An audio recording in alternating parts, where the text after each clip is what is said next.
बोलो शंकर भगवान की जय। महर्षि वेदव्यास जी द्वारा रचित शिव महापुराण की जय। वेदनाथेश्वर महिमा। प्राचीन काल में राक्षस राज रावण ने शिव जी की बहुत आराधना की, परंतु शिव जी उससे प्रसन्न नहीं हुए। इसके बाद रावण ने गहरा गड्ढा खोदकर उसमें अग्नि को स्थापित कर उसके पास ही शिवलिंग स्थापित कर गर्मियों में पंचाग्नि तप किया। वर्षा व शीत ऋतु की परवाह न कर घोर तप किया, परंतु उसे सफलता प्राप्त नहीं हुआ। उसके बाद वह अपने मस्तकों को काट काट कर अग्नि को अर्पित करने लगा। अंत में जब उसके 10वें मस्तक की बारी आई तो शंकर भगवान उसकी भक्ति से प्रसन्न होकर प्रकट हुए, उसे वरदान दिया और उसके सब मस्तकों को भी जोड़ दिया, उसे पराक्रम भी प्रदान किया।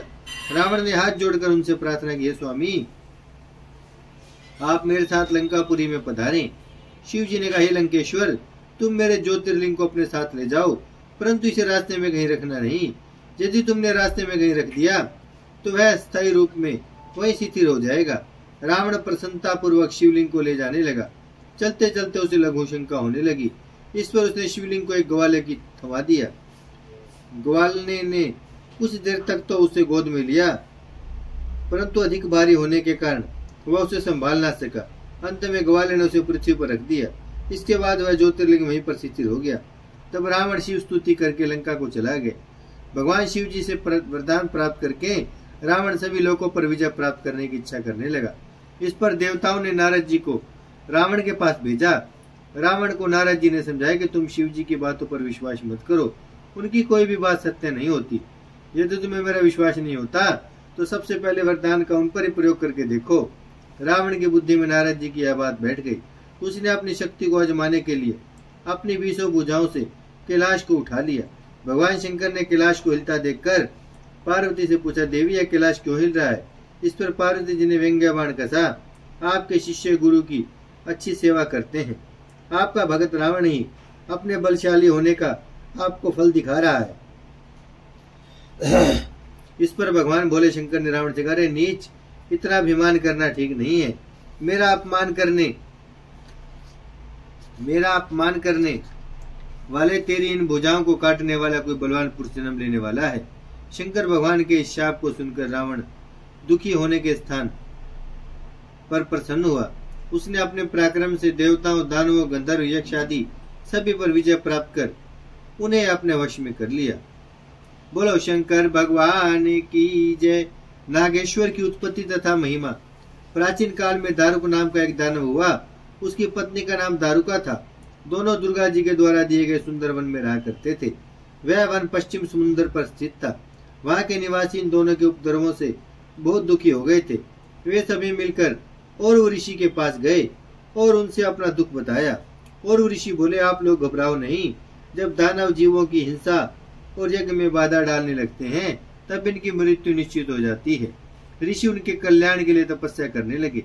देवताओं को जब पता चला कि और ऋषि ने राक्षसों को शाप दिया है तो सभी युद्ध के लिए आ गए। देव दानवों में भयंकर युद्ध होने लगा। दारुक की पत्नी दारुका ने अपने पूर्वकालीन वरदान के प्रभाव से इस नगर को उठाकर समुद्र में स्थापित कर दिया। दैत्य लोग सुखपूर्वक वहां निवास करने लगे। एक दिन दारुका समुद्र से निकलकर पृथ्वी पर आई। उसने देखा कि एक नाव असंख्य मनुष्यों से भरी हुई समुद्र पर तैर रही है। उसने दानवों को बुलाकर सबको बंदी बना लिया। उन बंदियों में एक वैश्य भी था। वैश्य बोले तो व्यापारी भी था, जिसका नाम सुप्रिय था। उसने कैद खाने में रहकर शिव जी की आराधना प्रारंभ कर दी। इसके देखा देखी अन्य कैदी भी शिव जी की आराधना करने लगे। उन लोगों को पूजन करते 6 माह बीत गए। एक दिन दारुक के किसी दूत ने उन्हें शिव पूजन करते देख लिया। इस पर दारुक ने वैश्य यानी उस व्यापारी के पास जाकर पूछा, तू किसकी पूजा कर रहा है? यह पूजा किस कारण से कर रहा है? यदि तू सच सच बता देगा तो मैं तुझे छोड़ दूंगा, नहीं तो तुझे मार दिया जाएगा। वैश्य ने कोई उत्तर नहीं दिया, यानी कि व्यापारी ने कोई उत्तर नहीं दिया। राक्षस वैश्य को मारने को उद्यत हो गया। वैश्य इस संकट को आया देखकर आंखें बंद करके शिव जी की स्तुति करने लगा, हे स्वामी, मैं आपकी शरण में हूँ, शरणागत की रक्षा कीजिए। इस पर भगवान शंकर वहां प्रकट हो गए। उन्होंने अपने पशुपात अस्त्र से सब दानवों का विनाश कर दिया। इससे वह वन राक्षस से रहित हो गया। भगवान शंकर ने कहा, यहाँ पर अब चारों वर्णों के वैदिक धर्मों का पालन करने वाले लोग रहेंगे। यहाँ पर अधर्म का अंत हो गया है। दारुक के मर जाने के बाद उसकी पत्नी दारुका दुर्गा जी के पास जाकर अपने वंश की रक्षा एवं परिवार की रक्षा के लिए प्रार्थना करने लगी। इस पर शिव और पार्वती जी उस स्थान पर ज्योतिर्लिंग के रूप में रहने लगे। दुर्गा जी ने दारुका को शिव जी की कृपा से वर दिया कि इस युग की समाप्ति पर यहाँ पर दानवों का निवास होगा और दारुका उन पर राज्य करेगी। हे मुनियों, वीरसेन नाम का एक राजा बड़ा शिव भक्त था। शिव जी ने वीरसेन से प्रसन्न होकर उसे एक लकड़ी की मछली दी जो रांगे से मंडी हुई थी। उस मछली को योग शक्ति द्वारा शक्ति संपन्न करके शिव जी ने कहा, तू इस मछली के सहारे अपनी सेना से इस शिविर में पहुंच जाएगा। वहां पहुंचकर तू नागेश्वर नामक मेरे लिंग को स्थापित कर उसका पूजन करना। उससे तुझे पशुपत अस्त्र की प्राप्ति होगी। उस अस्त्र से तू दानवों पर विजय प्राप्त कर लेगा। मेरे ही दर्शन करने से किसी भी वस्तु की कमी नहीं रहेगी। इतना कहकर भगवान शंकर अंतर्ध्यान हो गए।